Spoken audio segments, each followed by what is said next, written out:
mind-to-mind communication. This is something of science fiction that we all read about. But this is actually possible today, as I just showed you. So there will come a point where if we have a chip in our brain, and you out there have a chip in your brain, we can communicate. We can communicate without talking. We can communicate when you're halfway around the world. And we can exchange knowledge. So, if you look at a world where we have these chips that are connected to the internet, all of a sudden, every piece of information on the internet becomes accessible to our minds. Now, when we look back at today and we have to go to Baidu or Google and type it in, that will seem so primitive. Nobody will do that. You will just think, what knowledge do I need? And it will appear there for you to use. But it gets even weirder, stranger, because we will not only be able to transfer knowledge, but we will be able to transfer memories. Now, so you could have an experience like skydiving, and all of a sudden you could transfer that experience to a friend, and all of a sudden they have experienced what you have experienced.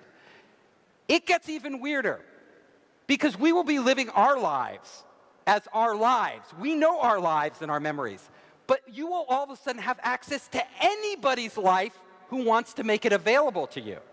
People will open source their lives so others can download pieces of their lives and experience those things. That will be really strange. We won't know the difference between our own memory and a memory we acquired from someone else. Think about that. It gets even stranger. So, all of us are here learning at Siebes, right? Getting EMBAs and MBAs. Well, this will be obsolete, because Siebes will literally be in the cloud. And you will just download from all the best minds in the world whatever you need to know when you need to know it. Our brains we will no longer have universities as we have them today. That will change. Information will be on demand. Information will be commoditized. Knowledge will be commoditized. All of us will be smarter, have infinite amounts of storage, and infinite access to information. It will be unheard of. We will no longer be this isolated human being. We will be connected to everything.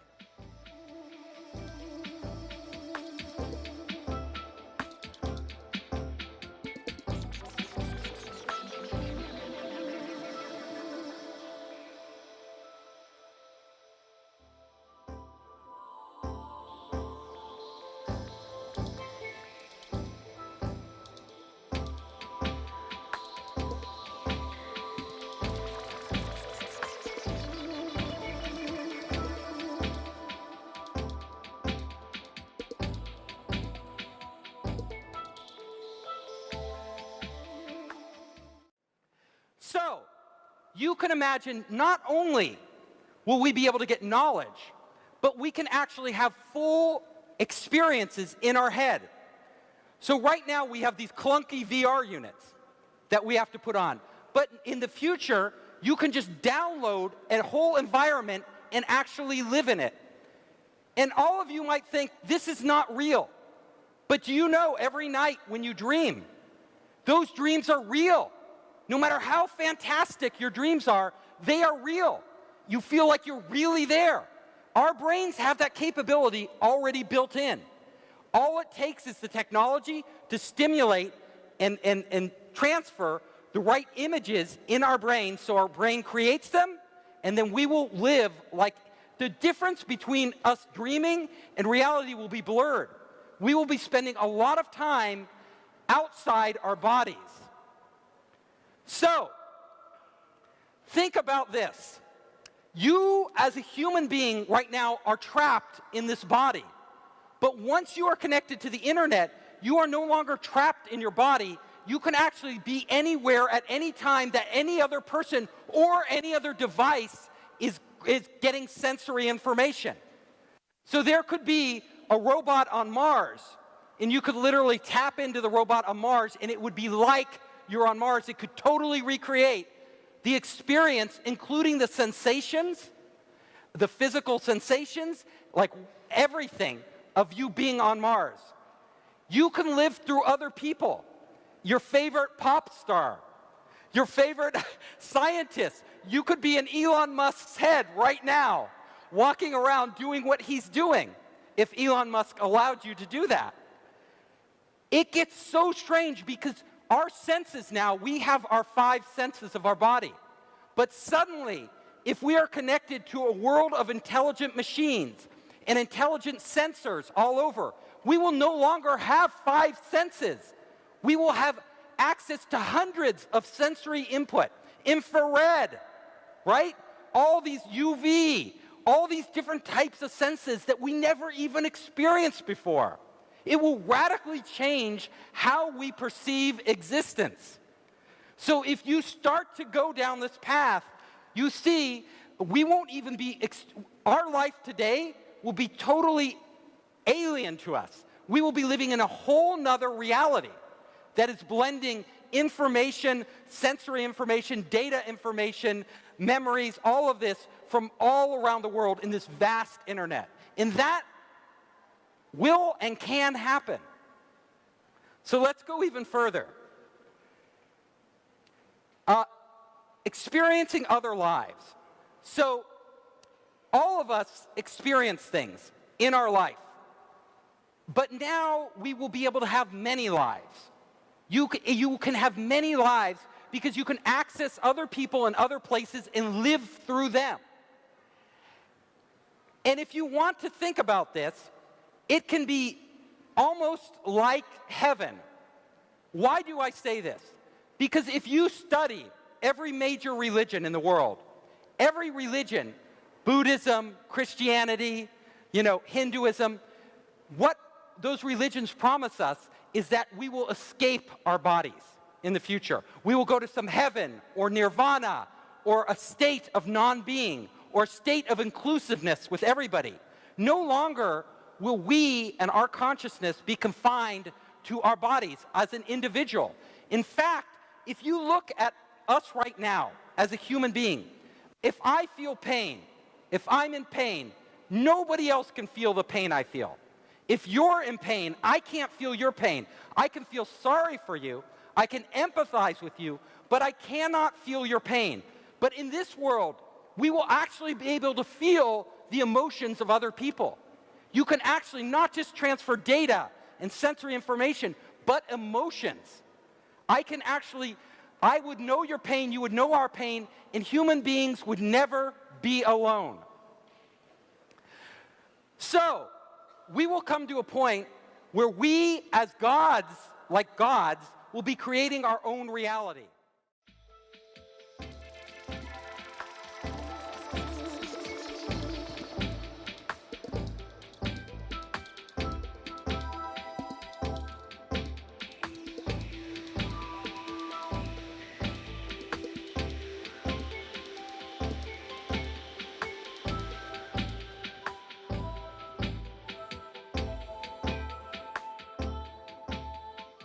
We will be redefining what the human experience is for the first time in history.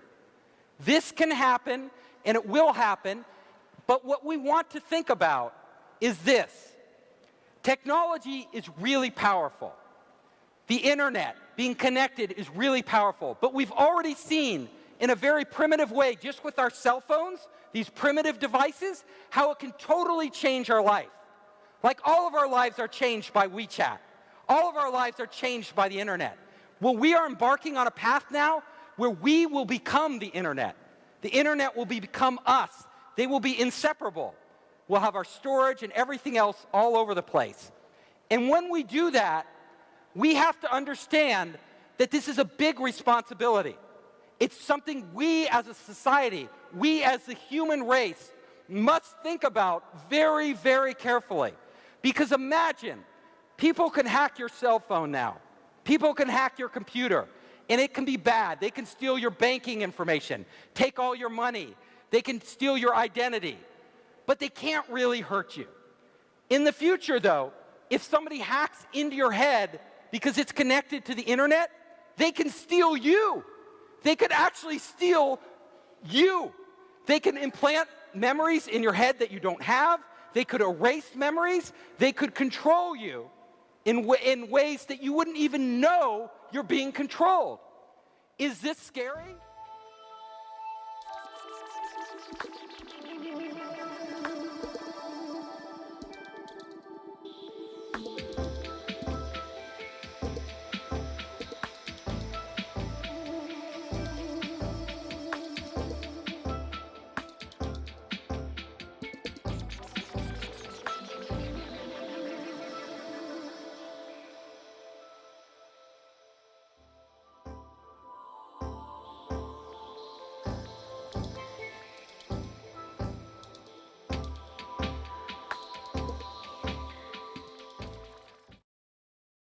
So I painted on the hand a heaven, but there is also a hell, right?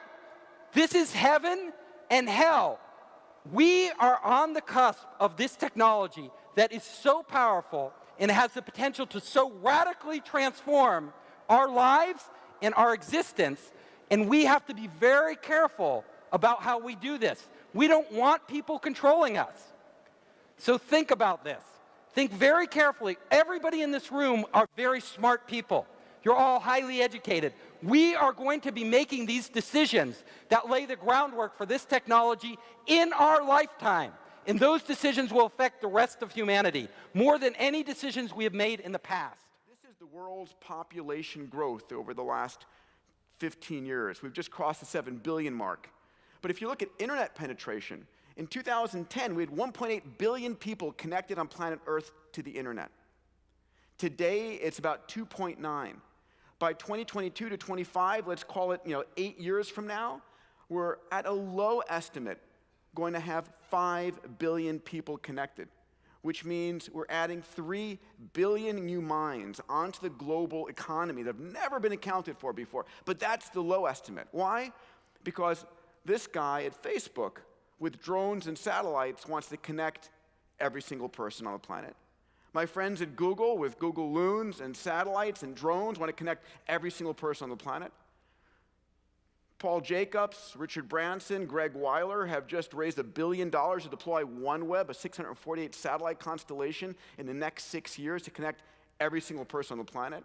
And last week, Elon was announcing with SpaceX a 4,000 satellite constellation to connect every single person on the planet. So I want you to imagine in the next 6 to 8 years, not 5 billion, but 8 billion connected people. Not coming online like you and I did, right, on AOL at 9600 baud, right? Coming online with a megabit connection or better, with access to the world's information. We are about to see a massive explosion in innovation like we have not seen yet. Innovation coming from parts of the world that we would have never thought of. 5 billion new thinkers, 5 billion new innovators, 5 billion new creators, problem solvers, entrepreneurs coming online within this next decade. And it's not just people, it's things, right?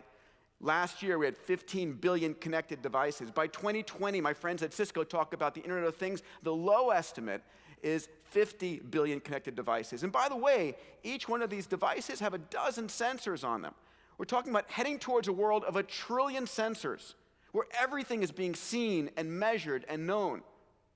Fast forward 10 years later, now we've got 500 billion connected devices, 100 trillion sensors, sensors everywhere, in micro drones, on the fabrics, inside your body, right? Letting us know anything we want, anytime we want, anywhere we want. And oh, those sensors on your body and in your body. We're about to see an explosion in how we think and we connect, we communicate.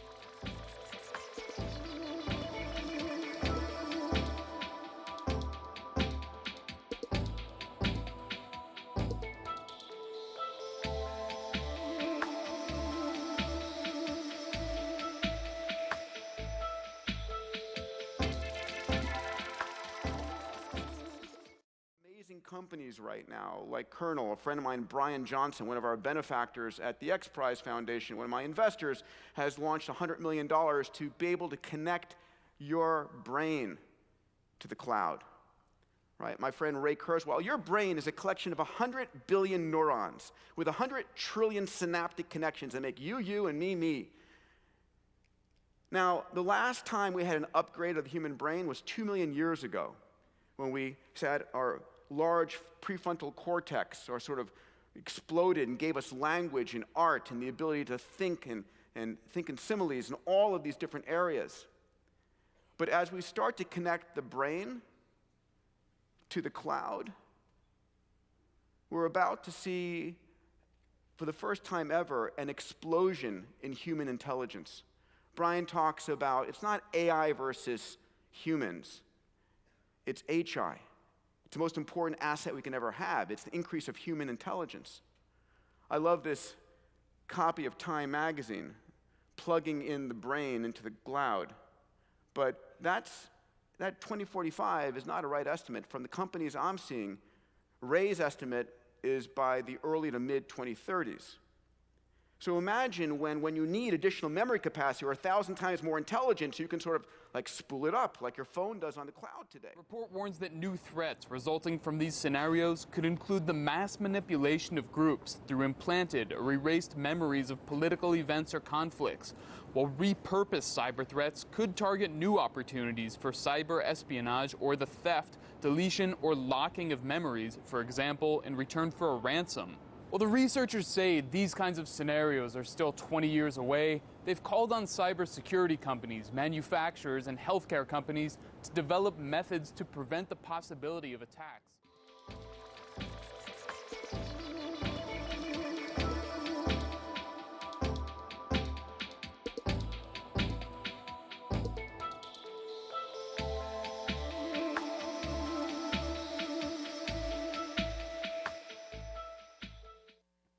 The last one that's also very interesting, led by Brown University in collaboration, this is by Artur Normico, with Stanford, the Wyss Institute in Switzerland, the Salk Institute in San Diego, and Qualcomm for the wireless systems. This is almost like a mini cellular network for a shower of tiny miniature neurograins, which are distributed and scattered across the brain interface of interest with a relay patch on the top of the skull.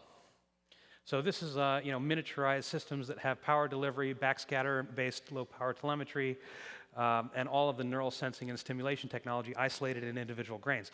Now, what was really interesting about this one was, first of all, being able to scatter it over wide parts of the cortex and interface with larger parts of the brain. But here, you think of brain-machine interface as being an application where, you can read stuff out and then write stuff in.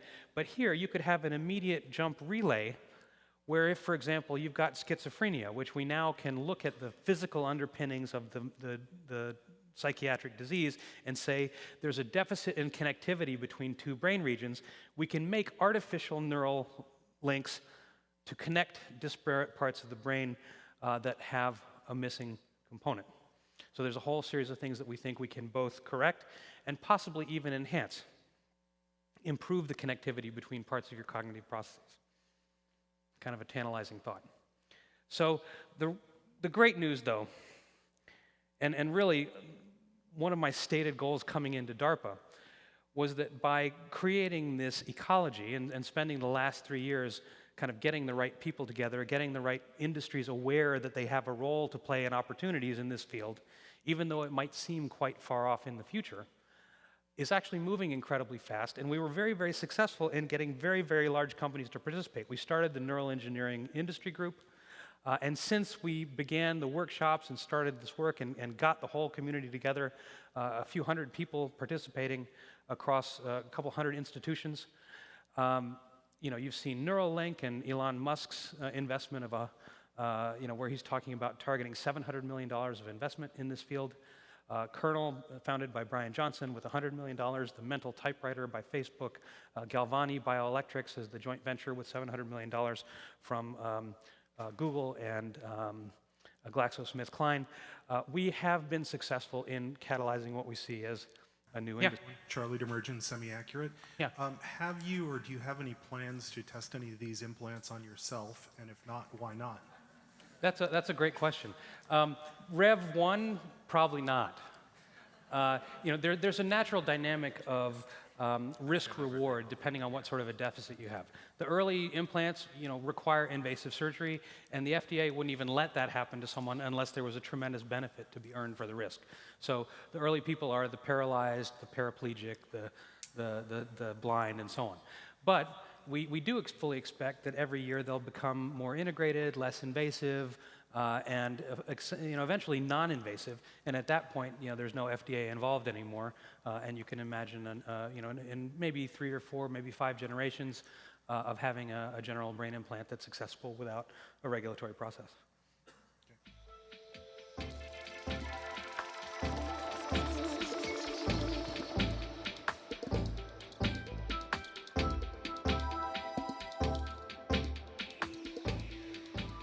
Friend, Nick Rockefeller, okay, who was one of the Rockefeller family, and he, when I was running for governor in Nevada, he came to me, introduced himself to me through an attorney, and we became friends. We started talking about things, and I learned an awful lot from Mr. Rockefeller. And one of the things that we used to talk about was the ultimate plan of the banking industry, what they wanted to accomplish. And the goals of the banking industry, not just the Federal Reserve System, but the private banks in Germany and England, all over Italy, all over the world, they all work together. They're all central banks, and they're all part of the Communist Manifesto. Central banking is one of the major planks of the Communist Manifesto. We talk about America being a capitalistic country, but yet at the same time we have a central bank that plans everything for us. Right? And the graduated income tax is another plank of the Communist Manifesto, right? So right there you have 2 major planks of the Communist Manifesto that have been brought in because of the Federal Reserve System, okay? So the ultimate goal that these people have in mind is the goal to create a one-world government run by the banking industry, run by the bankers, and they're doing it in sections. The European currency, the euro, and the European Constitution is one part of it. Now they're trying to do it in America with the North American Union, right? And they want to create a new currency called the Amero, right? And the whole agenda is to create a one-world government where everybody has an RFID chip implanted in them. All money is to be in those chips. Right? There'll be no more cash. And this is given me straight from Rockefeller himself. This is what they want to accomplish. And all money will be in your chips. And so instead of having cash, anytime you have money in your chip, they can take out whatever they want to take out whenever they want to. If they say you owe us this much money in taxes, they just deduct it out of your chip digitally. Total control. Total control. And if you're like me or you, and you're protesting what they're doing, they can just turn off your chip, and you have nothing. You can't buy food. You can't do anything. It's total control of the people. And that chip's connected to a database that has your purchasing records, what you do, what Everything. you sell. Everything is in there, And so they want a one-world government controlled by them, everybody being chipped, all your money in those chips, and they control the chips, and they control people. And you become a slave. You become a serf to these people. That's their goal. That's their intention.